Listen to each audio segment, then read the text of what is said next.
Assalamualaikum warahmatullahi wabarakatuh. Alhamdulillah wassalatu wassalamu ala Rasulillah, amma ba'd. Syukur kepada Allah kerana pada malam ni kita dapat menyambung lagi tazkirah malam sebelum tidur. Pilihan daripada surah-surah tertentu untuk ditafsirkan, dan pada malam ni saya meraihkan permintaan daripada seorang sahabat, Tuan Zaini, minta supaya dibuatkan huraian tafsiran surah Asy-Syarh ataupun surah Al-Insyirah ataupun surah Alam Nashrah. Jadi surah ni dipanggil dengan nama surah Asy-Syarh ataupun Al-Insyirah ataupun Alam Nashrah kerana dimulakan dengan khabar gembira tentang hati Nabi SAW yang telah pun dilapangkan oleh Tuhannya, diberikan sinar pada hatinya, diberikan petunjuk iman dan juga hikmah. Kadang-kadang ada orang hidup dalam kekayaan, kemewahan, tapi hatinya berserabut dengan berbagai-bagai buruk sangka, hati yang tidak tenang dan sebagainya. Rumah yang besar itu belum tentu menjamin keselesaan dari seluruh hati tuan-tuannya. Mungkin rumah yang sempit itu memberikan keamanan, memberikan kelapangan dan kebahagiaan.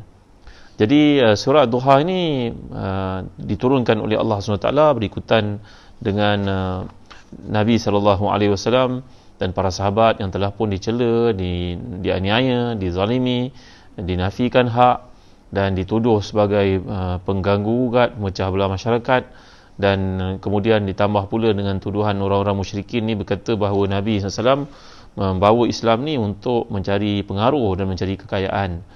Kita semua tahu dalam sirah menceritakan bahawa musyrikin datang menawarkan kepada Nabi, in kunta innama ji'ta bihi malan jama'na laka malan hatta takuna aktsarana malan wa in kunta innama ji'ta li amrika hadza litatazawwaj imra'atan zawajnaka ajmala imra'atin indana wa in kunta innama ji'ta bihi mulkan malaknaka alaina hatta la naqta'a amran dunak. Berkata golongan musyrikun, wahai Muhammad, kalau engkau datang ni kerana nak mengumpulkan harta, maka kami akan kumpulkan harta untukmu sehingga kau jadi orang yang paling kaya.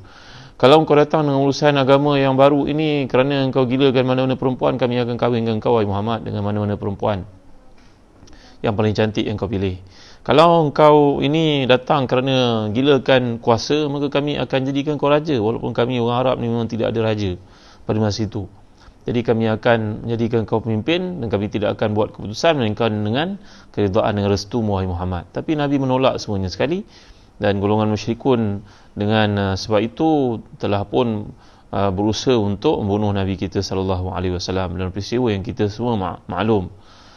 Jadi dalam surah Alam Nashrah ni yang setiap kita menghafalnya, marilah kita ambil keberkatan waktu ni dalam majlis ilmu ni untuk sama-sama baca, mudah-mudahan masuk dalam hadis yang mana Allah SWT menyatakan menusisan Nabi-Nya SAW, majtama'a qaumun fi baitin min buyutillah yatluna kitaballah wa yatadarasuna bainahum ila nazalat alaihimur rahmah wa asyatuhum sakinah wa hafathumul malaika wa zakarahumullahu fiman indah. Tidak berhimpun satu golongan di rumah Allah.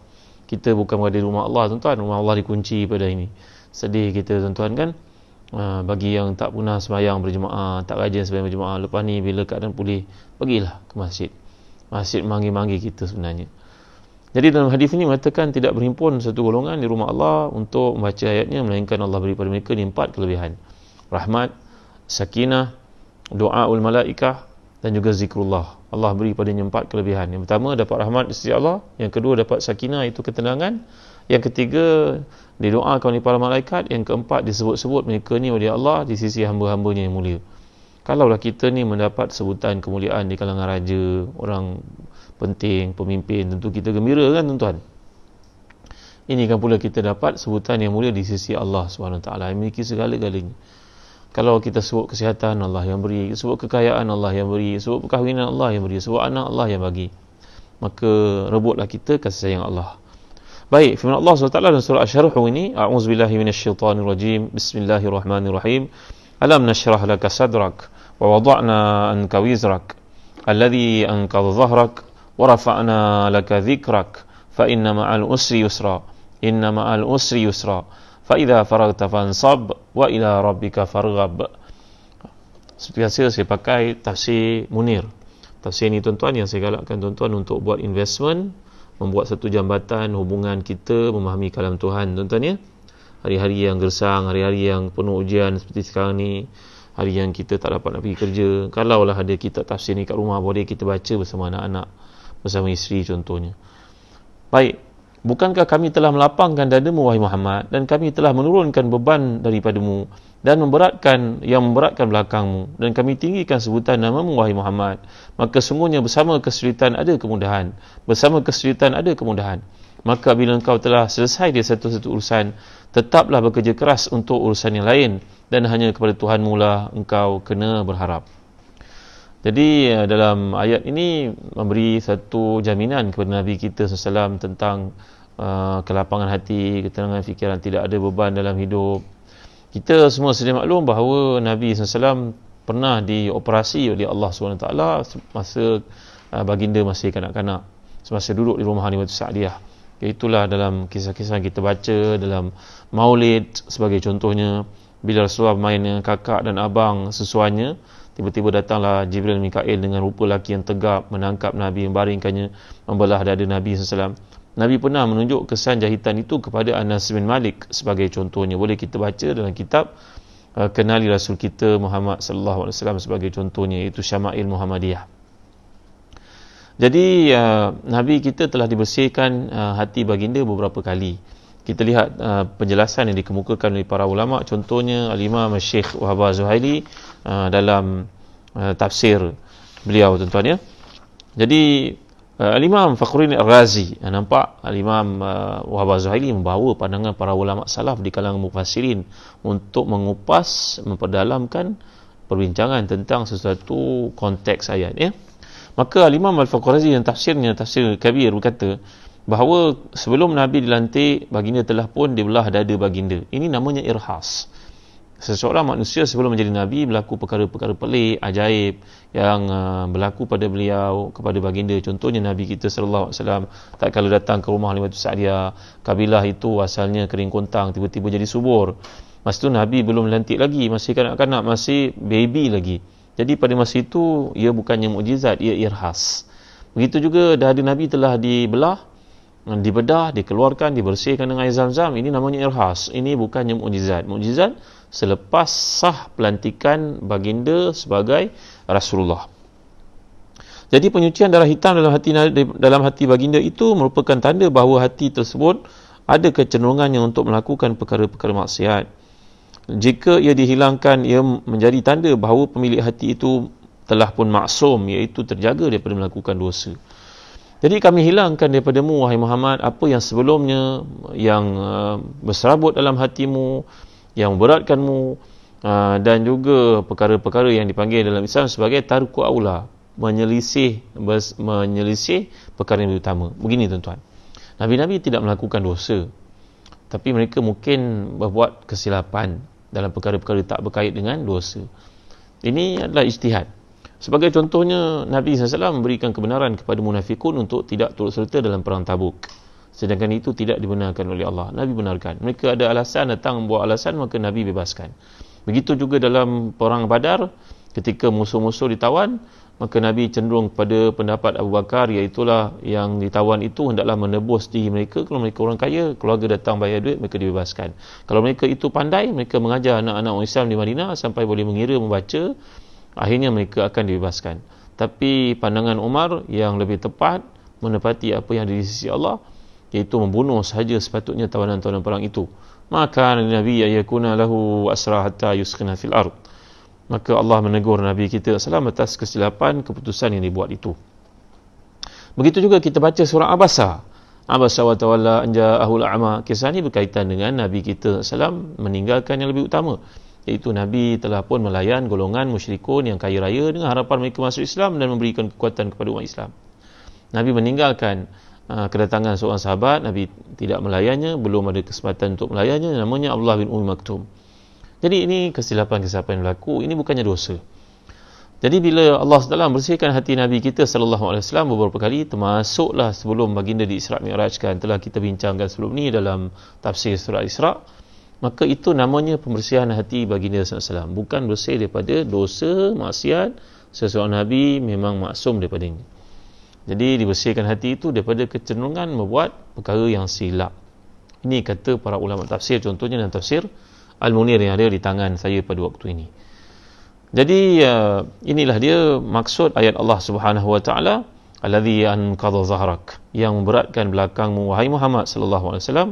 Kemudian datang ayat wa rafa'na laka zikrak, kami tinggikan sebutanmu. Pernah para sahabat bertanya kepada Rasulullah, wahai Rasulullah, apakah maksud ketinggian namamu wahai Rasulullah sallallahu alaihi wasallam? Di akhirat nanti Nabi memiliki syafaatul uzma yang pernah kita bincangkan juga sebelum ini. Di dunia, nama Nabi sentiasa disertakan bersama dengan nama Allah. Dalam azan, dalam syahadah, dalam tahiyat. Jadi Jibril pernah menjelaskan kepada Nabi kita sallallahu alaihi wasallam, inna rabbi wa rabbak yaqulu kaifa rafa'tu zikrak, qala Allahu a'lam, qala idza zukirtu zukirta ma'i. Bahawa Jibril beritahu Nabi kita sallallahu alaihi wasallam ketinggian kedudukan nama baginda itu merujuk kepada bila disebut nama Allah ada nama Nabi bersama-sama. Itu sebab para ulama daripada zaman Islam dahulu, contohnya pada zaman kerajaan Islam Osmaniyah Turkiye, mereka meletakkan nama Allah belah kanan, nama Nabi belah kiri. Tak ada siapa membantah benda ni. Bukan maknanya kita menyembah Nabi kita sallallahu, tidak. Tapi nak menunjukkan ketinggian kedudukan Nabi sallallahu alaihi wasallam. Ini apa yang dipanggil sebagai istihsan. Orang Islam lihat dia baik, kita tidak pernah pun menyembah Nabi kita SAW. Kita mengagungkan baginda sebagai seorang utusan Allah SWT. Nabi pernah bersabda kepada para sahabat, la tutruni kama atratin nasara Isa bin Maryam, walakin qulu inni Abdullah wa rasuluh. Janganlah engkau puja dan dewakan aku macam orang Kristian mendewa-dewakan Nabi Isa. Kita tak pernah dewakan Nabi kita SAW macam orang Kristian. Cuma kita menyayangi, mengagungkan baginda SAW sesuai dengan kedudukan baginda seperti huraian dalam ayat ini, dalam hadis ini. Jadi tuan-tuan dan hati dan dikasihi sekalian, dalam satu hadis riwayat Ibn Abi Hatim daripada Ibn Abbas, sa'altu Rabbi mas'alatan wadidtu anni lam as'aluhu qultu kad kana qabli anbiya minhum man sakharta lahu rih wa minhum man yuhyi al-mauta qala ya Muhammad alam ajidka yatiman fa awaituka qultu bala wa rabb qala alam ajidka dhallan fa hadaituka qultu bala ya rabb qala alam ajidka a'ilan fa aghnaytuka qultu bala ya rabb alam ashrahaka sadrak alam arfa' laka zikrak qala qultu bala ya rabb. Nabi SAW bertanya kepada Tuhannya, wahai Allah, ya Allah, ada kalangan nabi-nabi sebelumku yang kau berikan kepadanya kemuliaan, boleh mengawal angin, boleh bergerak dengan angin, ada yang boleh menghidupkan orang mati. Maka Allah menjawab kepada kasihnya Muhammad SAW dengan berfirman, bukankah wahai Muhammad dahulu engkau anak yatim, aku yang menjagamu? Bukankah wahai Muhammad sebelum ada Islam, kemudian aku beri Islam kepadamu jadi pemimpin kepada masyarakat, kepada umat, kepada manusia? Jawapan Nabi kita, ya wahai Tuhan, bahkan bukankah dahulu engkau miskin wahai Muhammad, aku kayakan kau? Jawapan Nabi, ya wahai Tuhan, Masya Allah segala kelebihan yang kau berikan kepadaku. Bukankah wahai Muhammad aku menjadikan dadamu lapang? Bukankah aku tinggikan kedudukan wahai Muhammad sallallahu alaihi wasallam? Kaya Nabi ini huraian para ulama bukan kaya macam kita maksudkan jadi super jutawan, tuan-tuan. Nabi berniaga tapi tidaklah jadi kaya dan berarti kata kaya macam sebagian orang faham. Itu kesilapan sebenarnya. Nabi berniaga atas dasar dengan pengetahuan bisnes itu memandu baginda, membantu baginda untuk membetulkan kesilapan-kesilapan yang berlaku pada orang Arab, pemimpin-pemimpin ahli-ahli perniagaan pada zaman Madani, zaman Madinah. Ini disebut oleh Syekh Abdul Hayy Al-Katani dalam buku beliau At-Taratib Al-Idariyah. Kalau ada kalangan kita yang mengatakan bahawa Nabi jadi multimillionaire, itu tak tepat sebenarnya. Nabi bukan begitu. Nabi SAW berniaga, menguruskan perniagaan pakciknya, kemudian Khadijah radhiyallahu anha untuk mendapat skill perniagaan itu. Kerana hidup ni nak jadi orang mulia, bukan semestinya nak jadi kaya baru mulia. Ada orang miskin pun mulia, ada orang bawa teksi pun ada prinsip. Ada orang bekerja sebagai cleaner pun tapi mempunyai prinsip hidup. Ada orang kaya raya tapi jadi hamba pada orang, nak buat apa tuan-tuan? Jadi dalam konteks ayat yang dijelaskan di sini, kekayaan Nabi bererti Nabi SAW ni kaya jiwa. La yasal ghina an kasratil arad walakin ghina nafs. Nabi mendapat harta khumus. Biasanya dalam perangan akan diwajibkan dalam Islam itu diserahkan kepada Nabi 1/5. Maka 1/5 yang Nabi dapat itu berupa kambing, unta yang banyak memenuhi lembah. Pagi bersama dengan Nabi, petang semuanya ahlan wa sahlan wa jalan. Dia bagi kepada semua orang yang memerlukan. Nabi kaya jiwa, tuan-tuan dimuliakan sekalian. Nabi tidak ambil sedikit pun daripada apa yang diperoleh itu. Jadi ini maksudnya kekayaan yang telah diberikan oleh Allah kepada Nabi kita sallallahu alaihi wasallam. Dan yang terakhir sekali, fa idza faragta fansab wa ila rabbika farghab. Bila kamu selesai satu urusan, maka bangunlah untuk menjalankan yang lain. Maksudnya kita dalam hidup ni tak pernah ada waktu untuk berehat, ya tuan-tuan. Berehat arti kata nak berpoya-poya, tak ada. Kita habis sembahyang duha, bacalah Quran. Macam cuti sekarang kan, cuti wajib kan. Kita habis makan tengah hari, rehatlah supaya malam boleh bangun tahajud.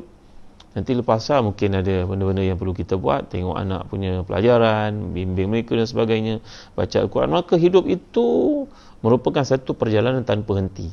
Sehingga mereka berkata, waktu untuk berehat adalah dalam kubur sahaja. Jangan jadi seperti yang Sayyidina Ali katakan, an-nasu niyamun fa idza matun tabahu. Orang ini semuanya tidur, waktu dalam kubur baru ni nak berjaga, baru nak kesal dan sesal. Jadi kat dunia ni daru amal wala jaza'.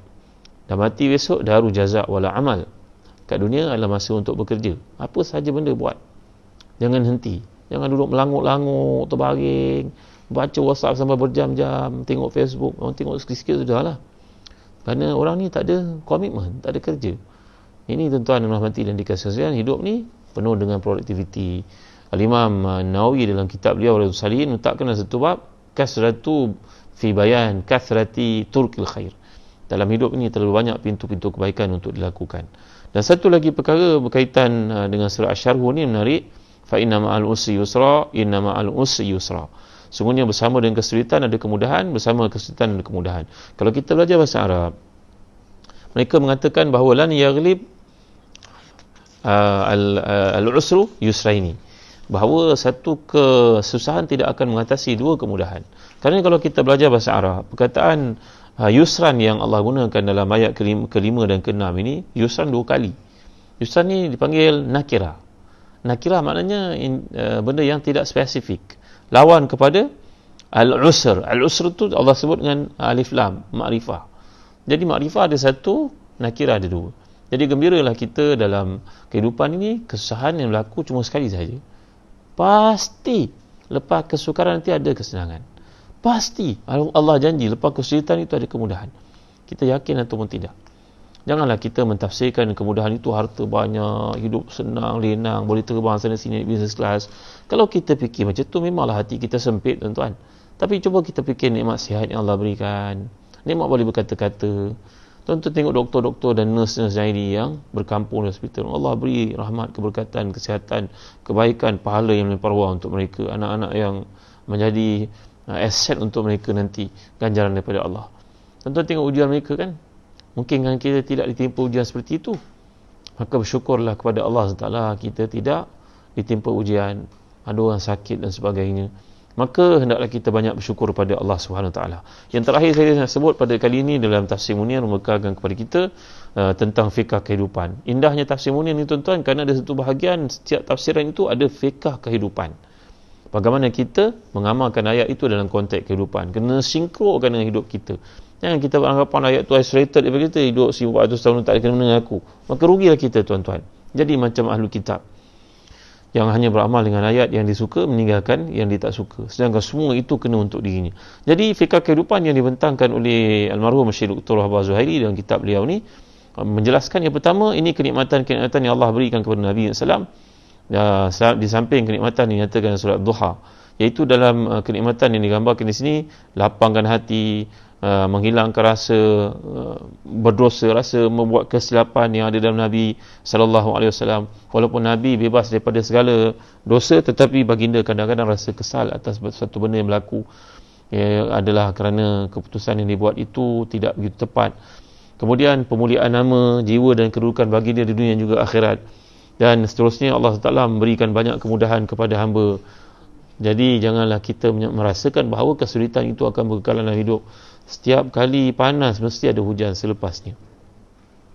Jadi tuan-tuan rahmati dan dikasihi sekalian, kemudian anjuran untuk melakukan satu amal secara continuous, secara berterusan. Orang yang berakal tidak menyia-nyiakan waktunya, melanguk-languk, melakukan pengangguran, sedangkan banyaknya kekuatan kesihatan yang Allah berikan untuk dia manfaatkan. Dan yang terakhir sekali, bertawakallah kepada Allah SWT. Ibnul Arabi berkata, diriwayatkan daripada Syuraih. Syuraih ini seorang qadhi yang terkemuka, tuan-tuannya, seorang hakim yang bijak yang pernah menjadi hakim selama 40 tahun.